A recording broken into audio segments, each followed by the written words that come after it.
మాతాకి. కేంద్ర మంత్రివర్యులు హోంశాఖ సహా మంత్రి బండి సంజయ్ గారిని మాట్లాడాల్సి కోరుతాను.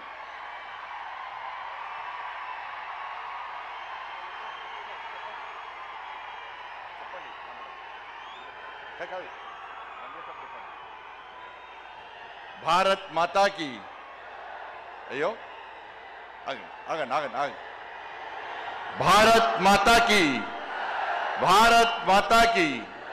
రామ లక్ష్మణ జానకి, రామ లక్ష్మణ జానకి. వందే వందే. జై శ్రీరామ్. జర గట్టిగా దండం పెడతా. ఇలా జై శ్రీరామ్ అంటే మనం ఇచ్చే నినాదంతో జై శ్రీరామ్ అంటే కడుపు నింపుతుందా, పైసలు పడతాయా అని కాంగ్రెస్ వాళ్ళు బీఆర్ఎస్ వాళ్ళు విన్నారా లేదా? ఇప్పుడు మనం ఇచ్చే నినాదంతో కాంగ్రెస్ వాళ్ళ బీఆర్ఎస్ వాళ్ళ చెవులకి రక్తం గారాల గట్టి ఇవ్వాలి. అందరి చేతులు జై శ్రీరామ్, జై శ్రీరామ్.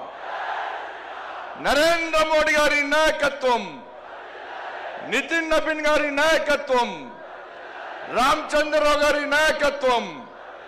భారత్ మాతాకి. పాపం జై శ్రీరామ్ అంటే భయపడుతున్నా. జై శ్రీరామ్ నినాదమే ఇలా పశ్చిమ బెంగాల్లో జై బెంగాల్ జై శ్రీరామ్ నినాదంతో అధికారంలోకి వచ్చామన్నా. అస్సాంలో కూడా జై శ్రీరామ్ నినాదంతో అధికారంలోకి వచ్చామన్నా. నెక్స్ట్ తెలంగాణలో వచ్చేది జై శ్రీరామ్ జై తెలంగాణ. ఏం నినాదం? జై శ్రీరామ్, జై శ్రీరామ్, జై శ్రీరామ్. ఇలా కూడా అంటాడు జై శ్రీరామ్ అంటే కడుపు నింపుతుందా అన్నాడు. నింపుతుందా నింపదా అన్న? రే జై శ్రీరామే మా లోపల ఆవేశాన్ని నింపేది, జై శ్రీరామే మా లోపల ఆలోచన నింపేది, జై శ్రీరామే మా లోపల పౌరుషం నింపేది. ఈ జై శ్రీరామ్ నినాదమే నీ గడిలు బద్దలు కొట్టిన విషయాన్ని ఆ కుటుంబ పార్టీ కేసీఆర్ పార్టీ మర్చిపోయినట్టున్నా. ఆ రోజు జై శ్రీరామ్ నినాదంతోనే జై శ్రీరామ్ నినాదం మారు మోగింది కాబట్టి నీ గడిలు బద్దలు కొట్టి నిన్ను ఫామ్ హౌస్ కు పరిమితం చేసిన నినాదమే నా జై శ్రీరామ్ నినాదం అన్న విషయాన్ని గుర్తుంచుకో. ఇలా మోడీ గారు జై శ్రీరామ్ నినాదం పెట్టుకునే 9,400 కోట్ల రూపాయలు ఇవాళ తెలంగాణ రాష్ట్రానికి ఇచ్చిందన్న. మోడీ గారు జై శ్రీరామ్ నినాదంతోనే ఈ తెలంగాణ రాష్ట్రానికి అభివృద్ధి నిధులు ఇస్తుండనా. ఇలా మోడీ గారు నిధులు ఇచ్చడం వరకు ఇవ్వబట్టే తెలంగాణ రాష్ట్రంలో పాలన కొనసాగుతుంది తప్ప మోడీ గారు లేకుంటే ఇవాళ తెలంగాణ రాష్ట్రంలో ప్రభుత్వం నడిచే పరిస్థితి లేదు. మేము నిధులు తీసుకొస్తున్నాం, మోడీ గారు నిధులు ఇస్తున్నారు తెలంగాణ రాష్ట్రానికి. మేము తెలంగాణ రాష్ట్రానికి నిధులు తీసుకొస్తే మీరేమో తెలంగాణ నుంచి నిధులను పైసలను ఇవాళ ఢిల్లీకి మోస్తున్న కాంగ్రెస్ వాళ్ళు. ఇలా మోడీ గారు హిందీలో మాట్లాడతారు. ఇలా మోడీ గారు హిందీలో మాట్లాడే ఏ హామీని కూడా విస్మరించుకొని ఇలా నెరవేర్చే ప్రయత్నం చేస్తున్నాను మోడీ గారు. ఇలా ప్రియాంక గాంధీ వచ్చిందన్న తెలంగాణ రాష్ట్రానికి, రాహుల్ గాంధీ వచ్చిన తెలంగాణ రాష్ట్రానికి ఎన్నికల సమయంలో ఏమైంది? హిందీలో మాట్లాడి 6 గ్యారెంటీలు అమలు చేస్తామన్న రాహుల్ గాంధీ, ప్రియాంక గాంధీ హిందీలో మాట్లాడే వ్యక్తులు ఇవాళ కనీసం 6 గ్యారెంటీల గురించి మాట్లాడకుండా ముఖం చెల్లకుండా తెలంగాణకు రావడం బంద్ చేసి ముఖం కిందికేసి పారిపోయిన విషయాన్ని కాంగ్రెస్ పార్టీ నాయకులు గుర్తించాలి. అందుకే మా కార్యకర్తల కూడా జోష్ ఉందన్న. ఈ జోష్ చూస్తే, మీ ఆవేశం చూస్తే, మీ లోపల ఉడుకు రక్తాన్ని చూస్తే, మీ పౌరుషం చూస్తే ఇవాళ కాంగ్రెస్ వాళ్ళు బీఆర్ఎస్లకు ఇవాళ నైట్ అండ్ రాత్రి నిద్ర పట్టదన్న. బెంగాల్ గెలిస్తామన్న, బెంగాల్ వట్టి గెలవలేదన్న, బెంగాల్ వట్టి గెలవలేదన్న. ఇలా బెంగాల్ కార్యకర్తలు కానీ కేరళ కార్యకర్తలు కానీ, సరే కేరళలో ఓడిపోవచ్చు, అతి త్వరలో తెలంగాణ కేరళలో అధికారంలోకి వస్తామన్నా. ఇవాళ బెంగాల్లో అనేక మంది కార్యకర్తలు బలిదానం అయిపోయారక్క, అనేక మంది కార్యకర్తలు బలిదానం అయిపోయారన్న. మహిళా మోర్చా కార్యకర్తలు రేపు చేసి చంపిరన్న, కార్యకర్తలను కట్టేసి వాళ్ళ తల్లిదండ్రులను చంపిరన్న, తల్లిదండ్రులను కట్టేసి కార్యకర్తలను ఇంట్లో వేసి దగ్ధం చేసిరన్న. 300 మందికి పైగా ఇవాళ బెంగాల్లో కార్యకర్తలు బలిదానం చేస్తే ఇలా కార్యకర్తల బలిదానాన్ని నా నరేంద్ర మోడీ నా అమిత్ షా వృధా ఓనేలేదన్నా ఎట్టి పరిస్థితుల్లో కసితోని సంకల్పంతోని ఇలా బెంగాల్లో ఎట్టి పరిస్థితుల్లో అధికారం రావాలని చెప్పి కార్యకర్తలు కష్టపడి పనిచేసారు కాబట్టి కార్యకర్తల బలిదానం వృధా ఓనికుండా ఇలా బెంగాల్లో అధికారంలోకి వచ్చినామన్నా. ఇలా కేరళలో కూడా బలిదానం చేసినా. నేను ఒక మీటింగ్ పోయినా కేరళలో ఏబీవీపీ ర్యాలీకి పోయినా. ఒక నాయకుడు బ్రహ్మాండంగా స్పీచ్ ఇస్తున్నాడు, జోష్ వస్తున్నది. ఆ నాయకుడు మాట్లాడి ఒకటిసారి ఇక్కడ నుండి ఇట్లాసారి కన్ను బయటకు వచ్చిందన్న. ఆశ్చర్యపోయినాం. ఏందని చూస్తే నన్ను పిఎఫ్ఐ గుండాలు నా కన్నును పీకేసారు. నాకు పెట్టుడు కన్ను, నన్ను చేతులు 2 కట్టేసి ఈ పిఎఫ్ఐ మైనార్టీ ముస్లిం గుండాలు ఇలా నా కన్నును పీకేస్తే పెట్టుడు కన్నుతో నేను ధర్మం కోసం సమాజం కోసం నేను నమ్మిన సిద్ధాంతం కోసం పనిచేస్తున్నా తప్ప నేను పారిపోలేదని చెప్పిన వ్యక్తి ఆ కార్యకర్త అన్న. అంతెందుకన్నా ఇలా రాజ్యసభలో సుందరం మాస్టర్ 2 కాళ్ళు నరికేస్తే ఇప్పటికి పెట్టుడు కాళ్ళతోని వాళ్ళ ధర్మం కోసం దేశం కోసం పార్టీ కోసం పనిచేస్తున్న వ్యక్తిని గుర్తించి నా నరేంద్ర మోడీ రాజ్యసభ మెంబర్ ఇచ్చిన విషయాన్ని మనం మర్చిపోద్దన్నా. అదే తెలంగాణ రాష్ట్రంలో అనేక మంది కార్యకర్తలు ఓడగొట్టుకున్నామన్నా. ఎదురుస్తున్నా వాళ్ళ ఆత్మలన్నీ పైనుంచి మేము బలిదానం అయిపోయినాం, మీకు బలిదానం చేసే అదృష్ట అవకాశం మీకు లేదు.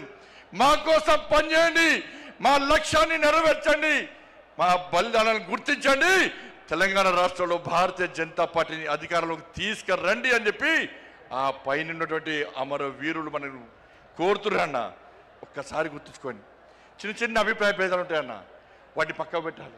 మనం ఒక ఫ్యామిలీ, ఒక కుటుంబం, ఇంత పెద్ద మా సైన్యం ఉంది, ఇంత పెద్ద మా కుటుంబం ఉందని భావించే ఈ వేదిక మీద నాయకులం అందరం కూడా కలిసి కట్టుగా ఈ తెలంగాణ రాష్ట్రంలో మోడీ రాజ్యం కోసం, రామ రాజ్యం కోసం ఇలా పరితపించి 24 గంటలు కష్టపడి పనిచేస్తున్నామన్నా. ఒక్కసారి ఆలోచించండి. ఈ తెలంగాణ రాష్ట్రంలో నిధులు ఇచ్చేది మనం, ఇలా అభివృద్ధి చేస్తున్నది మనం. ఇవాళ రైతులు రోడ్ల మీద చూస్తే కొనుగోలు ఇప్పటికీ ప్రారంభించకపోవడం వలన ఇప్పటికే కొనుగోలు పూర్తి కావాలి. వర్షాలు పడి వడగల వానలు పడి వాళ్ళ రైతులు రోడ్ల మీద పడిగాపులు కాస్తే ఇంతవరకు కొనుగోలు ప్రారంభించకుండా రైతులను అరిగోస పెడుతున్న ప్రభుత్వం కాంగ్రెస్ పార్టీ ప్రభుత్వం. ఇలా పైసలు ఇచ్చింది మనం, కొనుగోలుకు డబ్బులు ఖర్చు పెట్టేది మనం, నిధులు ఇచ్చేది మనం, మధ్యవర్తిత్వం వహించి కొనుగోలు ప్రారంభించకుండా రైతులను నడ్డి విస్తున్న ప్రభుత్వం ఇలా కాంగ్రెస్ పార్టీ ప్రభుత్వం. ఉద్యోగులకు డిఏ లేవు, పిఆర్సీ అమలు లేదు, నిరుద్యోగులకు ఉద్యోగం లేదు, నిరుద్యోగ వృద్ధి లేదు, విద్యార్థులకు భరోసా కాలేదు, 2500 మహిళలకు లేవు, 4000 రూపాయల ఆసరా పెన్షన్ లేదు, అందరికీ రైతు భరోసా లేదు, అందరికీ రైతు బోనస్ లేదు. వాళ్ళు ఏమీ లేకుండా ఇలా 6 గ్యారెంటీలు పక్క పెట్టి కేవలం ఢిల్లీకి పైసలు పంపడే లక్ష్యంగా ఇలా రేవంత్ రెడ్డి ప్రభుత్వం పనిచేస్తున్న విషయాన్ని ఒక్కసారి గుర్తు చేసుకోవాల్సిన అవసరం ఉంది. ఇలా ఇచ్చేది మనమన్నా. ఒక్కసారి నాతో పాటు చెప్పండి అన్న. ప్రధానమంత్రి గరీబ్ కళ్యాణ్ అన్న యోజనకు బియ్యానికి పైసలు ఇచ్చేది ఎవరన్నా? ఇవాళ బియ్యానికి పైసలు ఇచ్చేది నరేంద్ర మోడీ ప్రభుత్వం అన్నా. స్వచ్ఛ భారత్ మిషన్ పైసలు ఇచ్చేది ఎవరన్నా? జాతీయ రహదారులో పైసలు ఇచ్చేది ఎవరన్నా? రైల్వే నిధులు ఇచ్చేది ఎవరన్నా? శ్మశాన వాటికలకు పైసలు ఇచ్చేది ఎవరన్నా? కొనుగోలుకు పైసలు ఇచ్చేది ఎవరన్నా? శ్మశాన వాటికలకు పైసలు ఇచ్చేది ఎవరన్నా? అన్ని నిధులు మనమే ఇస్తుంటే, 1000 కోట్ల రూపాయల నిధులు మనకు వస్తుంటే ఇవాళ కాంగ్రెస్ పార్టీ ప్రభుత్వం మాకు ఏమి ఇస్తలేదని ఎలా భారతీయ జనతా పార్టీ ప్రభుత్వాన్ని బదనాం చేసే ప్రయత్నం చేస్తే అడ్డుకోవాల్సిన బాధ్యత మనకుదన్నా. ఇలా సనాతన ధర్మం కోసం పనిచేస్తామన్నా, ఈ తెలంగాణ రాష్ట్ర అభివృద్ధి కోసం పనిచేస్తామన్నా. సనాతన ధర్మం లేని భారతీయ జనతా పార్టీ లేదు. అరే 80% హిందువుల కోసం పనిచేసే పార్టీ నా భారతీయ జనతా పార్టీ. మేము ఒక వర్గానికి కొమ్ముగాయం, ఒక వర్గాన్ని వ్యతిరేకించాం. మేము సనాతన ధర్మానికి అడ్డొస్తే, నా ధర్మాన్ని హేళన చేసే ప్రయత్నం చేస్తే, నా సమాజాన్ని చీల్చే ప్రయత్నం చేస్తే ఏ భారతీయ జనతా పార్టీ కార్యకర్త ఊరుకునే ప్రసక్తి లేదు. మేము అల్లాను కించపరచలే, మేము యేసు ప్రభుని కించపరచలే, కానీ నా రాముని కించపరిస్తే, నా భగవంతుని కించపరిస్తే, నా సమాజాన్ని హేళన చేసే ప్రయత్నం చేస్తే ఊరుకునే ప్రసక్తి లేదన్న విషయాన్ని కాంగ్రెస్ పార్టీ, వాళ్ళ కమ్యూనిస్టు పార్టీలు కానీ బీఆర్ఎస్ పార్టీ కానీ గుర్తుంచుకోవాలి. అందుకే భారతీయ జనతా పార్టీ కార్యకర్తలారా అందరం కలిసి పనిచేద్దాం. నేను ఏ రోజు కూడా పార్టీ తల వంచుకునే పని చేయనన్నా. ఇలా పార్టీ కోసం పనిచేస్తాం. మేమందరం కూడా ప్రతి భారతీయ జనతా పార్టీ కార్యకర్త జై శ్రీరామ్, భారత్ మాతాకి జై అని నేను భారతీయ జనతా పార్టీ కార్యకర్తనని చెప్పి తలెత్తుకొని సగర్వంగా తలెత్తుకునే విధంగా పనిచేస్తుంది తప్ప పార్టీకి తల వంచే పని చేయనన్నా.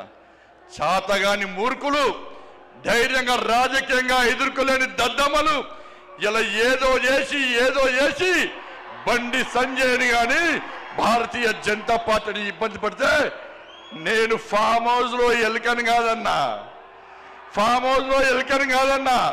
నేను నా అయ్య పేరు చెప్పి రాజకీయాలు రాలేదన్నా, నా తాత పేరు చెప్పి రాజకీయాలు రాలేదన్నా, ఏదో జెండా పెట్టి ఎత్తే రాలేదన్నా. నేను కాషాయపు జెండాను, కమలపు జెండాను భుజం మీద మోసుకొని సామాన్య కార్యకర్తగా నా రాజకీయం ప్రారంభించి ఒక రాష్ట్రీయ స్వయం సేవక, ఒక ఏబీవీపీ కార్యకర్తగా, ఒక యువమోర్చా కార్యకర్తగా, ఒక నరేంద్ర మోడీ శిష్యునిగా భారతీయ జనతా పార్టీ కార్యకర్తగా పనిచేస్తున్నప్ప సగర్వంగా భారతీయ జనతా పార్టీ కార్యకర్తని తలెత్తుకొని తిరిగి పనిచేస్తున్నప్ప తల వంచే పని చెయ్యన్నా. నన్ను నమ్మండి అన్నా, తప్పుడు ప్రచారం నమ్మకండి అన్నా. మా ఎంబడి ఉండండి, ఇక వదిలిపెట్టే ప్రసక్తే లేదు. ఈ రోజు నుంచే మోడీ గారు ఈ రోజు వచ్చిపోయిన తర్వాత ఈ రోజు నుంచే తెలంగాణ రాష్ట్రంలో ధర్మం, తెలంగాణ అభివృద్ధి, ధర్మం ఆధారితంగా తెలంగాణ రాష్ట్రాన్ని అభివృద్ధి చేయాలంటే జై శ్రీరామ్, జై తెలంగాణ, జై శ్రీరామ్, జై శ్రీరామ్. ధన్యవాదాలు. జై శ్రీరామ్, జై తెలంగాణ.